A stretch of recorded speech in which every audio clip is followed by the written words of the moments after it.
புனித சட்டூர் நீனோஸ். இவர் தூலூஸ் பகுதியின் முதல் ஆயரும் பழங்கால ஐரோப்பாவின் பிராந்தியமான ஹவுல் என்னுமிடத்தின் அப்போஸ்தலர்களில் ஒருவராக மதிக்கப்படுபவரும் ஆவார்.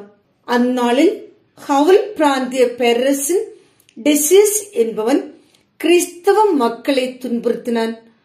அவனால் சிறு அளவிலான கிறிஸ்தவ சமூகத்தினரையே கலைக்க இயன்றது.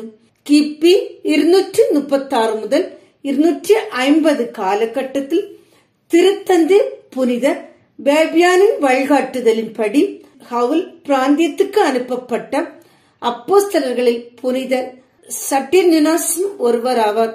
திருத்தந்தை புனிதர் ஃபேபியான் ரோமிலிருந்து 7 ஆயர்களை மறைபரப்பு பணிக்காக ஹவுல் பிராந்தியத்துக்கு அனுப்பி வைத்தார். இவர் ஒரு சிறந்த மறைபரப்பு பணியாளர் ஆவார். இவர் தமது மறைபரப்பு பணியின் போது பலரை மனம் திருப்பி திருமுழுக்கு கொடுத்து பணியாற்றியுள்ளார். நற்செய்தியை பரப்புவதில் கண்ணும் கருத்துமாய் செயல்பட்டுள்ளார்.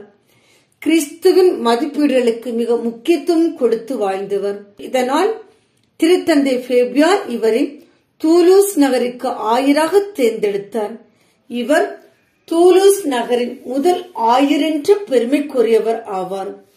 பாகான் என்று அழைக்கப்படும் கிறிஸ்துவுக்கு எதிரான மத குருமார் சிலை வழிபாட்டுக்கு எதிரான இவரை கொலை செய்யும் தருணத்துக்காக காத்திருந்தனர்.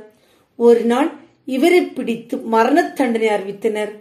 இவரை ஒரு எருதின் கால்களில் கட்டி இழுத்து போனார்கள். அந்த எருது இவரை கட்டப்பட்ட கயிறு அறுந்து போகும் வரை இழுத்து சென்றது. பாம்புலோனா என்ற இடத்தில் இவர் மறைசாட்சியாக மரித்தார்.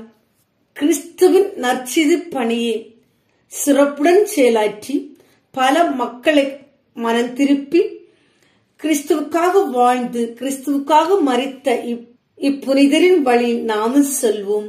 அதன் வழியாக இறை அருளை நிறைவாய் பெறுவோம். புனித சட்டூர் நீனோஸ் எங்களுக்காக வேண்டிக் கொள்ளும்.